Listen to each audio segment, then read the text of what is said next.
Nah, sekarang kita akan lakukan pemangkasan habis-habisan langsung dari pangkal. Nah, tujuan saya pemangkasan ini bukan untuk stressing atau untuk memancing tumbuhnya bunga, tapi pemangkasan kali ini saya memang sengaja mau pangkas habis, mau saya remajakan lagi, mau saya tanam ulang lagi dari awal. Dan tujuannya adalah untuk kita melakukan percobaan ya, karena ini dulu kan ditanam dari stek 2 meter dan sudah ketahuan hasilnya seperti apa. Nah, dan sekarang saya akan tanam di satu lokasi dengan beberapa jenis stek, yaitu stek dari stek pendek sampai stek paling panjang. Jadi nanti bisa kita lihat perbedaannya dari macam-macam stek ini seperti apa nantinya.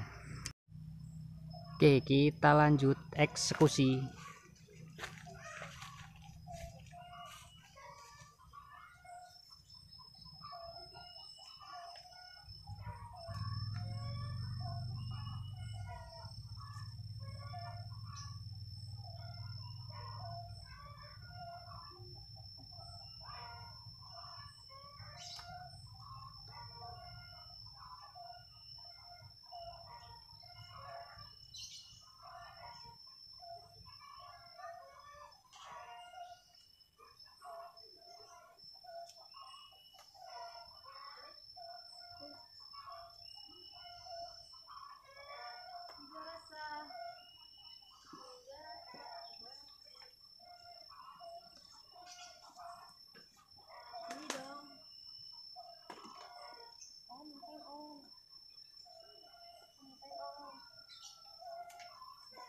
Ini tahun depan ini sebenarnya udah berbuah, cuma karena memang niat saya bukan untuk dibuahkan lagi, jadi saya potong, saya pangkas untuk saya jadikan bibit lagi. Dan ini sebelum saya pangkas, saya akan menjelaskan sesuatu. Ini malah ketemu daun rontok yang berjamur, tentang perbedaan stek besar dan kecil. Jadi sebagian ada yang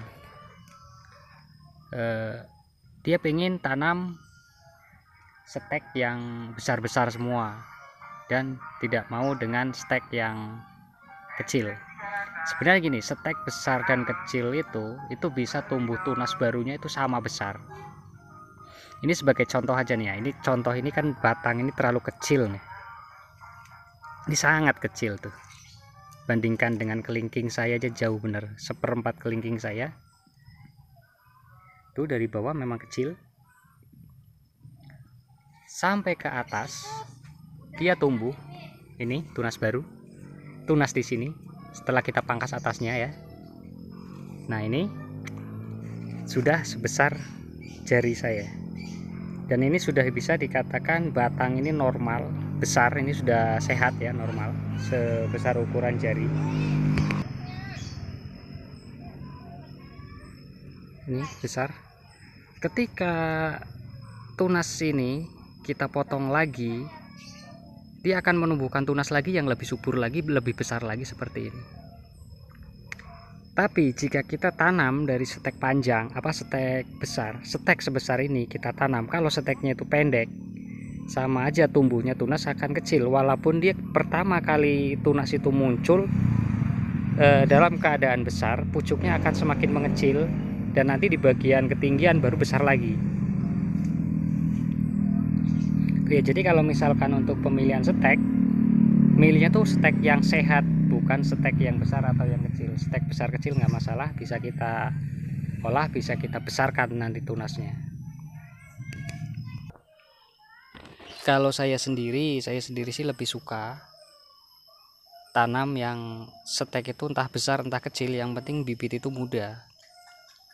Tapi sebagian suka yang bibit tua karena katanya cepat berbuah. Memang iya cepat berbuah, cuma kelemahan dan kekurangannya tuh ada juga. Masing-masing stek itu memiliki kekurangan, memiliki kelebihan masing-masing. Kalau stek tua memang lebih cepat berbuah, tapi bagian pangkal lebih cepat mati. Karena stek yang kita tanam itu memang sudah tua. Dan kelemahan lagi yang kedua dari stek tua itu lebih lambat tumbuhnya tunas. Sedangkan stek muda, entah itu besar entah itu kecil, itu lebih cepat tumbuhnya tunas. Jadi kita lebih cepat mengejar pertumbuhannya. Dan ini sebagai contoh tanaman muda stek gelap ya. Tanaman muda masih kecil. Ini kalau kita jadikan bibit, ini akan lebih cepat tumbuh tunas baru. Dan nanti ketika tumbuh sampai 60 cm kita potong, tunasnya akan besar, akan normal seperti batang yang besar. Tapi dengan catatan, jika steknya kecil seperti ini, harus lebih panjang stek yang kita tanam. Serendah-rendahnya, sependek-pendeknya 50 cm itu udah bagus. Dan di sini ada stek yang lebih besar nih, dari sini nih. Stek lebih besar 3 ruas nih. Kita taruh di sini. Karena dia terhitung masih stek pendek, tumbuhnya pun kecil. Seperti ini. Nanti di ketinggian 60 cm kita pangkas baru besar juga. Jadi kalau misalkan pemilihan stek itu nggak masalah, steknya kecil, yang penting stek itu sehat. Untuk pembesaran batang itu bisa kita olah nanti kalau sudah tumbuh. Dan ini beberapa contoh yang kita tanam dari stek tua. Ini bagian pangkal nih. Ini memang sudah buah. Kemarin waktu kita tanam 3 minggu setelah tanam itu sudah langsung berbuah. Itu video ada di bawah, silahkan dicek dari awal penanaman sampai sekarang ada semua. Dan tuh, maaf terganggu, ada anjing berantem di luar pagar. Nah, sekarang di usia ke 2 tahun nih, 2 tahun lebih sedikit sih. Ini udah batang ini udah menguning, pangkalnya udah mulai tua dan mengandalkan akar hanya dari atas-atas ini saja. Ini pun sama, seperti ini juga udah siap untuk dicabut. Ini udah kemungkinan nggak sampai 1 tahun ini sudah mati. Jadi akar yang diandalkan hanya akar yang dari bagian atas. Dan ini contoh yang sudah mati di bagian pangkal, udah terlalu tua ya. Cuma dia mengandalkan akar dari sini nih untuk menghidupi tunas-tunas di atasnya. Ini ke atas nggak mati, itu subur. Cuma pangkalnya aja yang sudah mati. Nah, itu contoh yang kuning itu sudah nggak layak juga. Cuma dia tinggal menunggu tunas-tunas, apa akar-akar dari tunasnya nih. Ini kan udah kuning tuh, udah mau mati. Bahkan di pangkalnya malah udah mati tuh. Dia hanya mengandalkan akar-akar dari ruas-ruasan paling bawah dari tunas yang baru ini. Ini tetap nggak akan mati walaupun kita biarkan. Vanili tanpa pangkal batang, vanili itu akan tetap hidup, akan tetap tumbuh. Bahkan kita potong di ketinggian kurang lebih 2 meter tanpa pangkal, tanpa akar, selama dia nggak kena sinar matahari. Ketika setelah kita pangkas, maka dia akan menumbuhkan akar baru, menjalar lagi sampai ke tanah. Dan ketika akar itu sampai ke tanah, maka akan tumbuh tunas baru lagi yang sehat, yang seger seperti batang semula. Nah, coba lihat nih, batang seger ini, sesehat ini tuh, banyak yang sampai ke atas, sampai tembus paranet. Batangnya tuh besar-besar semua, mau dipangkas. Nah, saya enggak. Coba kalau saya enggak sayang, memang sengaja saya buat kebun mini untuk kita belajar sama-sama seperti apa hasilnya. Itu ada di video-video saya semua, boleh dicek dari awal mulai penanaman sampai sekarang, itu ada semua. Ini dari mulai tanam sampai ke polinasi sampai panen pun bahkan ada semua udah.